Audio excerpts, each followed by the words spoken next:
Okay बेटा, हम लोग पहुंचे इन्वेस्टमेंट अकाउंट में, फाइनेंशियल अकाउंट या जनरल अकाउंट में। और इन्वेस्टमेंट अकाउंट के अंदर हमारे सम्स वाले पेजेस चल रहे थे। इन्वेस्टमेंट अकाउंट के अंदर हमारे सम्स वाले पेजेस चल रहे थे, क्वेश्चन नंबर 2 चल रहा था, बस इसको बैलेंस करना बाकी था। ठीक है, इस क्वेश्चन को सिर्फ टैली या बैलेंस करना बाकी है, तो मैं रूल्स भी बताते जाऊंगा, साथ साथ में टैली भी करते जाऊंगा। बाकी सारी एंट्रीज हमारी हो गई है। तो सबसे पहले नॉमिनल वैल्यू का कॉलम कहते हैं, टैली कर दें। नॉमिनल वैल्यू के कॉलम में सिंपल डेबिट माइनस क्रेडिट कर दें। तो ये नॉमिनल वैल्यू का कॉलम है, सिंपल डेबिट के टोटल में से क्रेडिट का टोटल माइनस कर देंगे। तो नॉमिनल वैल्यू का डेबिट का जो कॉलम है, इसका टोटल आ रहा है 1,35,000, और नॉमिनल वैल्यू का जो क्रेडिट का टोटल आ रहा है वो आ रहा है 95,000। तो 1,35,000 में से 95,000 हम माइनस कर देंगे, तो हमारा balance carried forward find out हो जाएगा। सिंपल डेबिट माइनस क्रेडिट करना है बस। तो यहाँ पे डेबिट का टोटल है 1,35,000, हमेशा डेबिट में ही बड़ा होगा, माइनस क्रेडिट का टोटल है 95,000, तो बैलेंस आएगा 40,000। इसको बोलते हैं बाय बैलेंस कैरिड फॉरवर्ड। ये हमने debit minus credit difference find out किया। हमारा अकाउंटिंग ईयर एंड होगा 31 मार्च 22 पे। अकाउंटिंग ईयर की एंडिंग की डेट होगी 31 मार्च 22। तो मैं साथ साथ में रूल्स एक बार फिर से लिखते जाता हूँ। जैसे नॉमिनल वैल्यू का कॉलम है, इसके रूल्स बैलेंस कैसे करते हैं मैं यहाँ पे वर्किंग नोट में लिखते जाता हूँ। ये वर्किंग नोट नंबर 8 है हमारा। इसको मैं नाम दे देता हूँ रूल्स फॉर बैलेंसिंग। सुनते रहना अच्छे से, रूल्स फॉर बैलेंसिंग। पहला रूल, नॉमिनल वैल्यू का column. In nominal value column, in nominal value column just find the difference. Just find the difference मतलब डेबिट और क्रेडिट का जो डिफरेंस है, बस वही फाइंड आउट करो नॉमिनल वैल्यू में।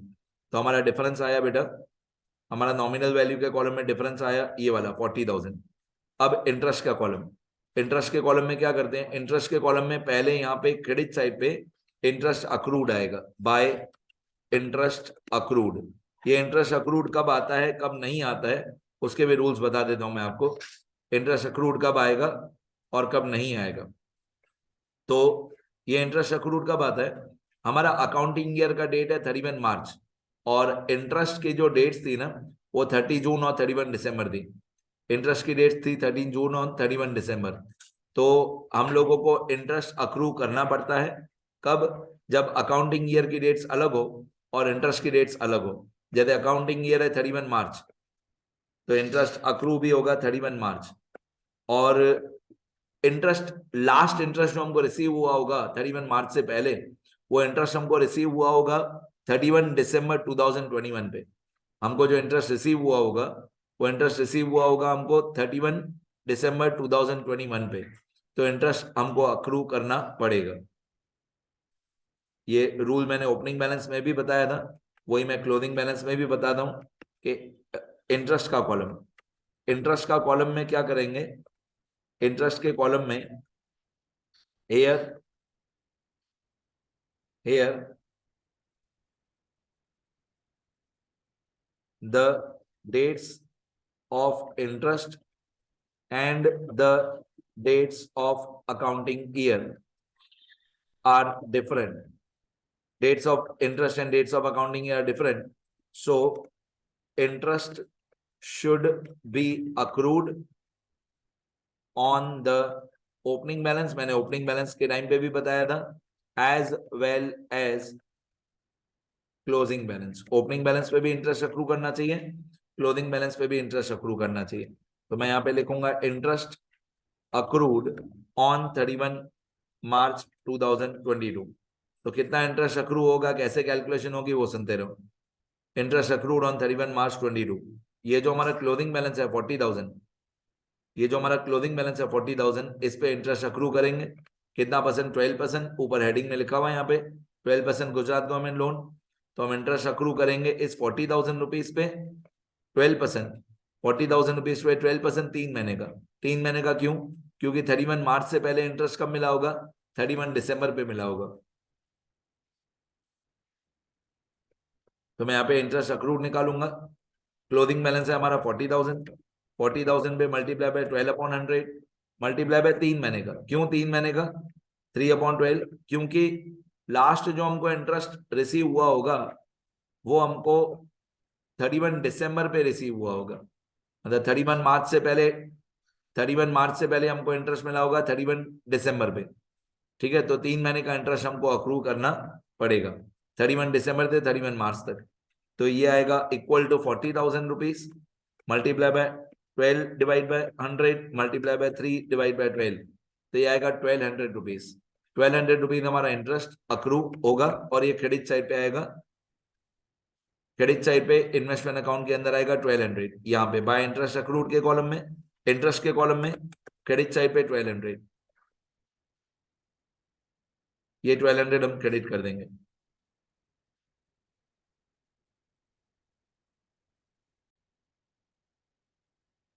ठीक है, तो इंटरेस्ट के कॉलम में पहले अक्रूड फाइंड करते हैं कितना हुआ, उसके बाद इंटरेस्ट के कॉलम को टैली करते हैं। अब इंटरेस्ट के कॉलम में हमेशा क्रेडिट साइड का ही टोटल बड़ा आएगा, क्योंकि इंटरेस्ट हमारी इनकम है और इसका इनकम का हमेशा क्रेडिट का टोटल बड़ा होता है। तो यहाँ पे इंटरेस्ट का जो क्रेडिट का टोटल आ रहा है वो आ रहा है 16,500, 16,500 इंटरेस्ट का क्रेडिट का टोटल। अब इंटरेस्ट का डेबिट का टोटल, इंटरेस्ट का डेबिट का टोटल आ रहा है 4,500, तो क्रेडिट के टोटल में से डेबिट का टोटल माइनस कर देंगे, हमेशा क्रेडिट में ही बड़ा आएगा। पहले इंटरेस्ट अक्रूड निकालना, फिर क्रेडिट माइनस डेबिट, तो 16,500 माइनस 4,500, तो डिफरेंस डेबिट साइड पे आएगा 16,500 माइनस 4,500, तो डिफरेंस डेबिट साइड पे आएगा 12,000। ये 12,000 को लिखेंगे to profit and loss account, नहीं सॉरी प्रॉफिट एंड लॉस नहीं, to interest and dividend account. जितने भी इंटरेस्ट की नेट इनकम होती है उसको इंटरेस्ट एंड डिविडेंड अकाउंट में ट्रांसफर कर देते हैं। जितनी भी इंटरेस्ट की नेट इनकम होती है वो इंटरेस्ट एंड डिविडेंड में ट्रांसफर करेंगे। डेट लास्ट वाली 31 मार्च 22।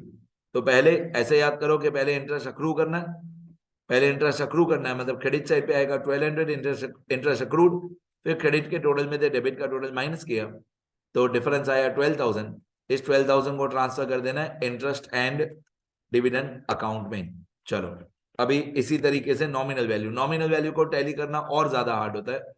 Nominal value sorry capital value का कॉलम, कैपिटल वैल्यू का कॉलम टैली करना और भी ज्यादा हार्ड होता है। देखते रहना कैसे टैली करते हैं कैपिटल वैल्यू।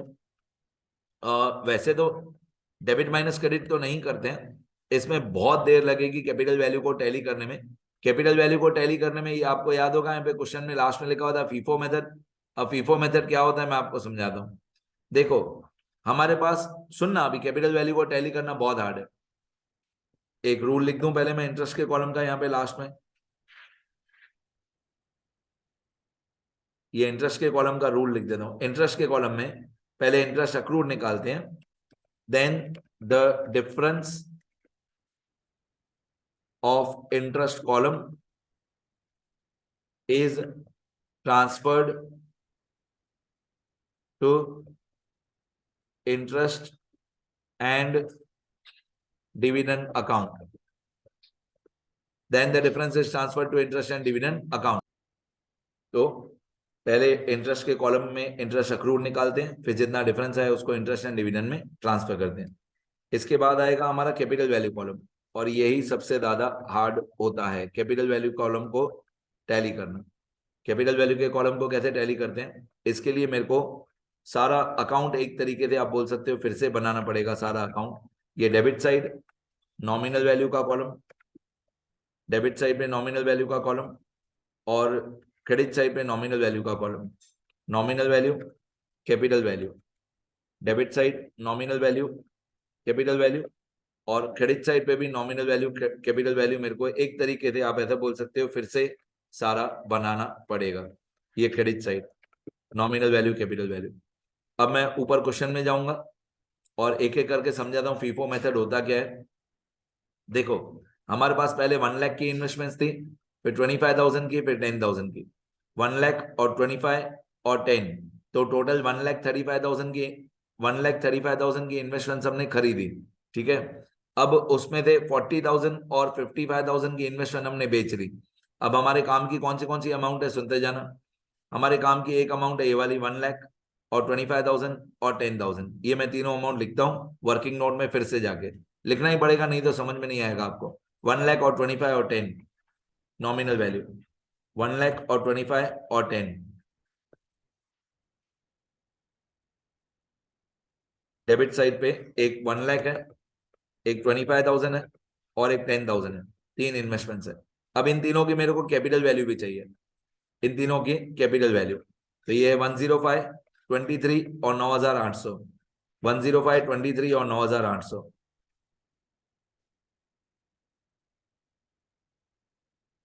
105, 23 और 9,800। ये डेबिट साइड वाले हो गए सारे।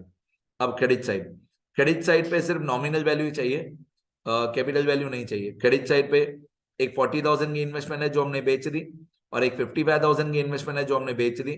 अब क्रेडिट साइड पे ये जो कैपिटल वैल्यू है क्रेडिट साइड पे 40800 और 57,200, वो हमारे काम का नहीं है। बस खाली नॉमिनल वैल्यू काम की है, 40,000 और 55,000। तो 40,000 और 55,000 की इन्वेस्टमेंट हमने बेच दी। 40,000 और 55,000 की इन्वेस्टमेंट्स हमने बेच दी। इनका कैपिटल वैल्यू फिलहाल हमको नहीं चाहिए, कैपिटल वैल्यू नहीं चाहिए, ठीक है। बीच में मैं एक एक लाइन और इंसर्ट कर देता हूं, जैसे मैं और डिटेल में समझा सकूं। तो हमारे पास डेबिट साइड पे तीन इन्वेस्टमेंट्स है, 1 लाख और 25,000 और 10,000। क्रेडिट साइड पे सोल्ड वाले में 40,000 और 55,000। अब हमारा मेथड है फीफो मेथड। फीफो मेथड का फुल फॉर्म होता है फर्स्ट इन फर्स्ट आउट। हमको फीफो मेथड से सॉल्व करना है। तो फीफो मेथड से हम लोगों को पहले कॉस्ट प्राइस फाइंड करनी है। तो फीफो का फुल फॉर्म होता है फर्स्ट इन फर्स्ट आउट। ये फीफो मेथड, फीफो का फुल फॉर्म होता है फर्स्ट इन फर्स्ट आउट। इसका मतलब होता है कि जो पहले इन्वेस्टमेंट खरीदी है वो पहले बेचो। तो ये 40,000 की इन्वेस्टमेंट और 55,000 की इन्वेस्टमेंट, टोटल हुआ 95,000 की इन्वेस्टमेंट। ये 95,000 की इन्वेस्टमेंट हमने कहां से बेची होगी? ये 95,000 की इन्वेस्टमेंट हमने बेची होगी out of this 1 lakh rupees. अब सुनते जाना, ये जो 1 लाख रुपीज का ओपनिंग बैलेंस है, इस 1 लाख रुपीज के ओपनिंग बैलेंस में से 95,000 रुपीज की इन्वेस्टमेंट हमने बेच दी होगी। इस 1 लाख रुपीज के ओपनिंग बैलेंस में से 95,000 रुपीज की इन्वेस्टमेंट हमने बेच दी होगी, सोल्ड। क्योंकि 40 और 55 कितना हुआ? 95। मतलब हमने 95,000 की इन्वेस्टमेंट बेच दी होगी आउट ऑफ ओपनिंग बैलेंस। सुनते रहो, सुनते रहो अच्छे से। तो जो हमारा ओपनिंग बैलेंस था वो था 1 लाख रुपीज, उसमें 95,000 की इन्वेस्टमेंट अगर हमने बेच दी तो बाकी 5,000 रुपीज की इन्वेस्टमेंट हमने नहीं बेची होगी, तो बाकी 5,000 होगा अनसोल्ड। ठीक है, अब दिमाग लगाओ। 1 लाख रुपीज का ओपनिंग बैलेंस था, उसमें थे 40 और 55, 95। ये हमने 95,000 की इन्वेस्टमेंट बेची होगी first in first out, FIFO method से। मतलब हम ऊपर से हम इन्वेस्टमेंट बेचना स्टार्ट करेंगे। पहली पहली इन्वेस्टमेंट कौन सी है? 1 लाख। 1 लाख में से हमने 95,000 की इन्वेस्टमेंट बेच दी, सोल्ड। तो बाकी 5,000 की इन्वेस्टमेंट होगी अनसोल्ड, राइट। तो ये 5,000 वाली इन्वेस्टमेंट हो गई अनसोल्ड। ये 25,000 वाली जो इन्वेस्टमेंट है ये भी अनसोल्ड है। 25,000 वाली इन्वेस्टमेंट ये भी अनसोल्ड है। और जो ये 10,000 वाली इन्वेस्टमेंट है ये भी अनसोल्ड है। तो कौन सा अनसोल्ड हुआ? दिमाग लगाओ, कौन सी इन्वेस्टमेंट अनसोल्ड हुई? अब अनसोल्ड वालों का टोटल करते हैं। देखो, ओपनिंग बैलेंस में तो ये वाला 5,000 अनसोल्ड है, ओके। फिर ये वाला जो परचेज था 25,000 वाला, ये भी अनसोल्ड है, ओके।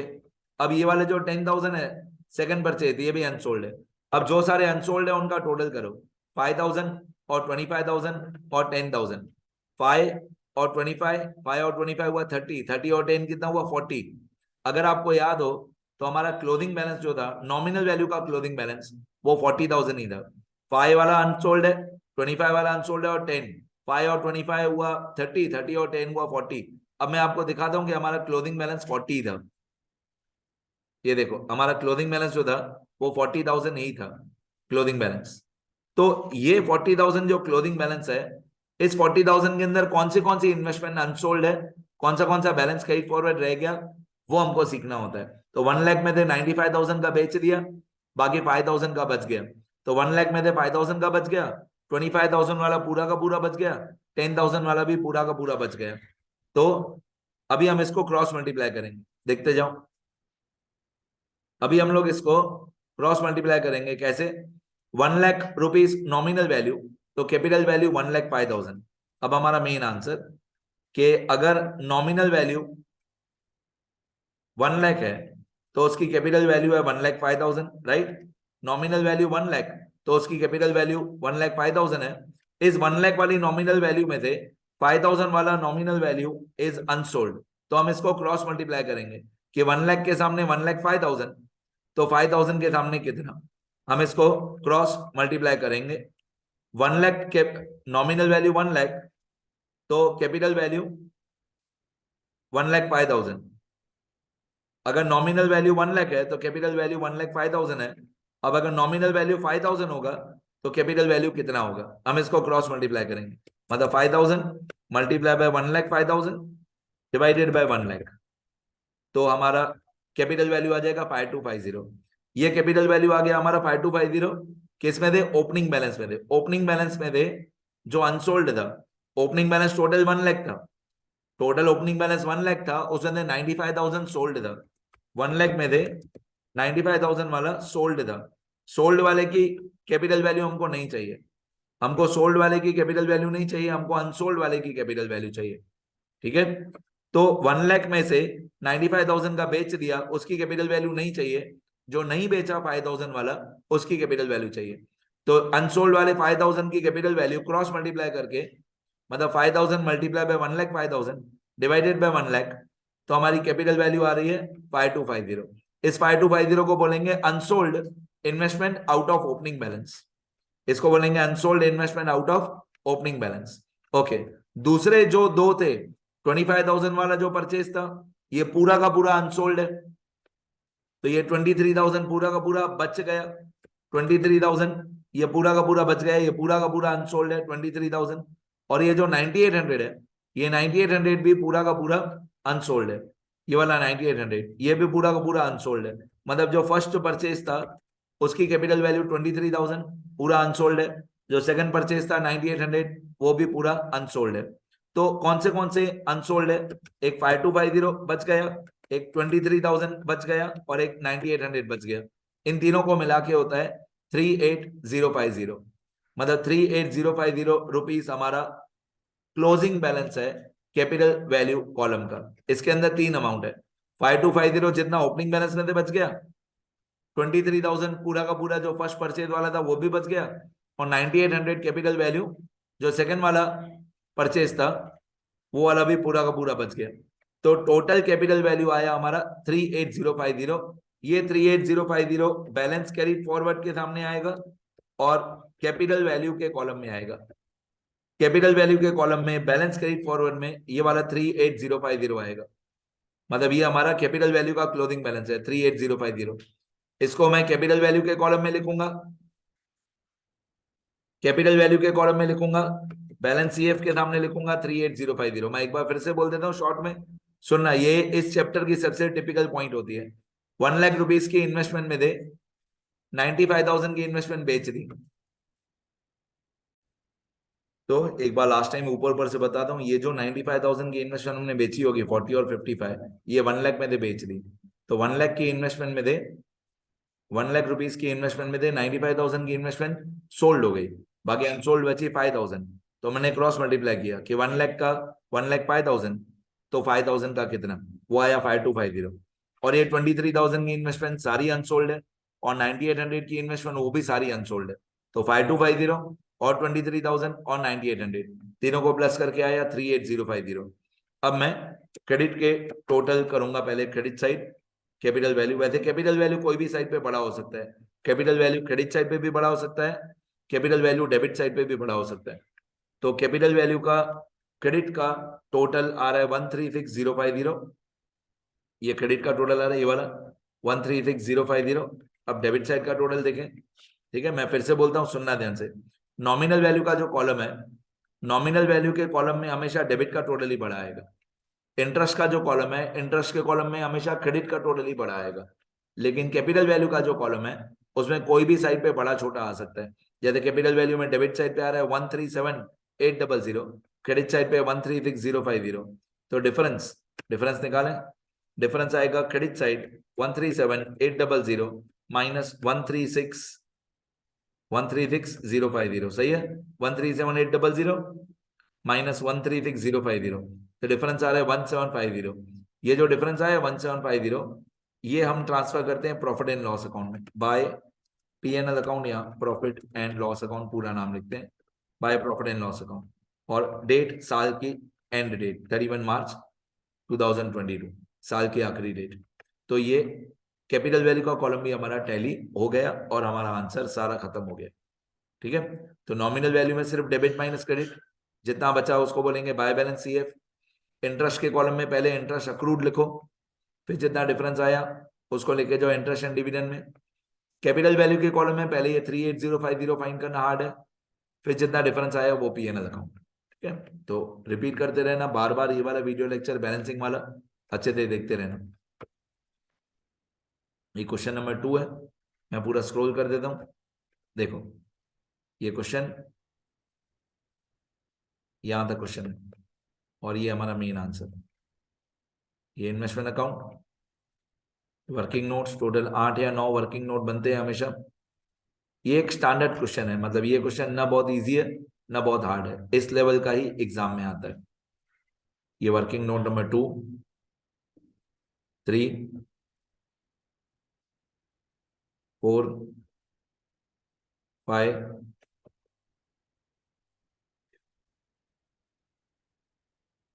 ये 6, 7, 8। ठीक है, ये बैलेंसिंग वाला वर्किंग नोट। चलो लिखना शुरू करो, लिखते रहो बेटा।